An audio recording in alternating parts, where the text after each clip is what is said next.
Hi, welcome to TS news. మరొక thriller Delhi Capitals versus Mumbai జట్ల మధ్యన టాస్ గెలిచి ముందు ఫీల్డింగ్ చేయాలని నిర్ణయించుకున్నటువంటి హార్దిక్ పాండ్యా నిర్ణయాన్ని వెక్కిరిస్తూ ఢిల్లీ క్యాపిటల్స్ ఓనర్సు పవర్ ప్లేలోనే 92 రన్స్ పిండుకున్నారు. మొదటి 50 రన్స్ కేవలం 17 బాల్స్లోనే వచ్చాయి అంటే అర్థం చేసుకోవచ్చు పవర్ ప్లేలో ఎంత ధాటిగా ఆడారు అనేటువంటిది. పర్టికులర్గా the player of the match Fraser McGurk 15 బాల్స్లోనే తన అర్ధ సెంచరీని పూర్తి చేసుకున్నాడు. ఈ రోజున ఓపెనింగ్ జోడీ మారింది. మెక్గ్రాక్ అండ్ అభిషేక్ పోరెల్ ఢిల్లీ ఇన్నింగ్స్ని ప్రారంభం చేశారు. ఆ 50 భాగస్వామ్యంలో 42 రన్స్ మెక్గ్రాక్ సాధిస్తే 6 రన్స్ మాత్రమే పోరెల్ సాధించాడు. 3 ఎక్స్ట్రాలు ఉన్నాయి అంటే మెక్గ్రాక్ యొక్క విధ్వంసం ఏ రకంగా సాగింది అనేటువంటిది అర్థమైపోతూనే ఉంది. ఆ తర్వాత కూడా ఎక్కడా వెనుదిరిగి చూడలేదు. మెక్గ్రాక్ జోరు చూస్తే కనుక ఖచ్చితంగానే సెంచరీ సాధిస్తాడు. అలాగనే మొట్టమొదటిసారి 300 మార్క్ని చేరుకుంటుంది ఐపీఎల్ హిస్టరీలో అని చెప్పేసి అనుకున్నాం. కానీ 27 బాల్స్లో 82 రన్స్ దగ్గర అవుట్ అయిపోయాడు. అప్పటికే చేయాల్సినటువంటి విధ్వంసం చేసేశాడు. 11 ఫోర్స్ అండ్ 8 సిక్సర్స్. ఎప్పుడైతే మెక్గ్రాక్ ఆ రకమైనటువంటి ఫౌండేషన్ని వేశాడో ఈవెన్ అభిషేక్ పోరెల్ ఆకట్టుకున్నాడు. Valuable 36 runs. ఆ ప్లాట్ఫామ్ మీద మిగిలినటువంటి ఢిల్లీ బ్యాటర్లు చక్కటి భవనాన్ని నిర్మించారు అని చెప్పేసి చెప్పుకోవచ్చు. రిషబ్ పంత్ కొద్దిగా వెనకబడ్డాడేమో ఈ రోజున, కేవలం 28 రన్స్ మాత్రమే సాధించాడు. కానీ మిగిలినటువంటి బ్యాట్స్మెన్ చక్కటి జోరుని కొనసాగించగలిగారు. అటు ముంబై బౌలర్లలో లుక్వుడ్ ఒక వికెట్ని సాధించినా కూడా ధారాళంగా పరుగులిచ్చాడు. 15+ యావరేజ్ తోటి 4 ఓవర్స్లో. ఈవెన్ నబీ 2 ఓవర్లు వేసి 30 పరుగులు ఇచ్చాడు, ఒక వికెట్ని సాధించినా కూడా. Bumrah 4 overs 35 runs. తన కోట లాస్ట్ ఓవర్లో ఒక వికెట్ని సాధించాడు. దాంతో తిరిగి హర్షల్ పటేల్ తోటి పోటీగా పర్పుల్ క్యాప్ రేస్లో నిలబడ్డాడు 14 వికెట్స్ తోటి ఓవరాల్గా. ఈ రోజున పీయూష్ చావ్లా చక్కటి బౌలింగ్, చాలా ఎకానమీ, ఒక వికెట్ని కూడా సాధించాడు.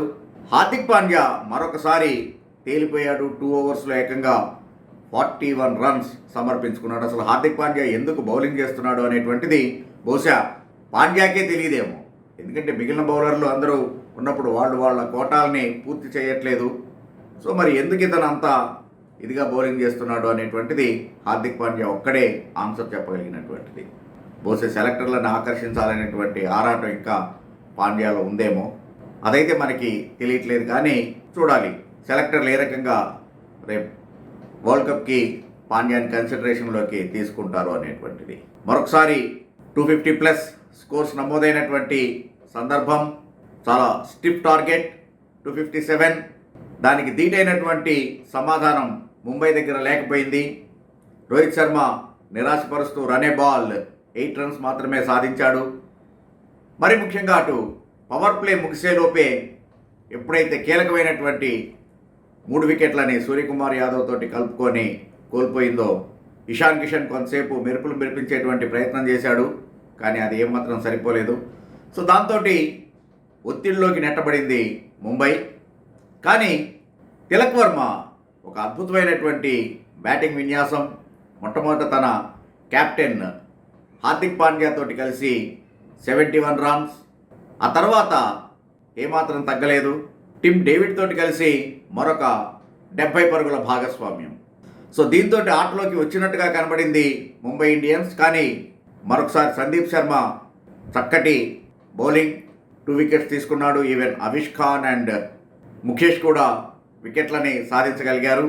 సో దాంతో విజయానికి 10 పరుగుల దూరంలో ముంబై ఆగిపోవాల్సి వచ్చింది.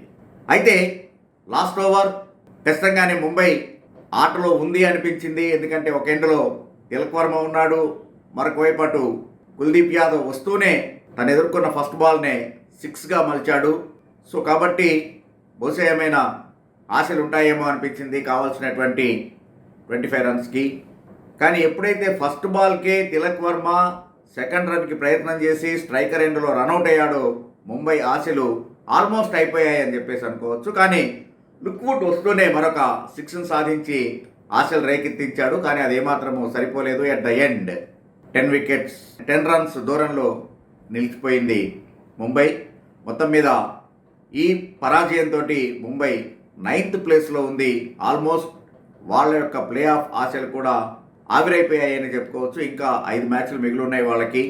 5కి 5 గెలిచినప్పుడు మాత్రమే ఏమైనా అవకాశాలు ఉంటాయి, క్యాలిక్యులేషన్లు వాళ్ళకి ఫేవరబుల్గా ఉంటాయి కనుక. But Delhi of course 10 points 6th పొజిషన్లో ఉంది.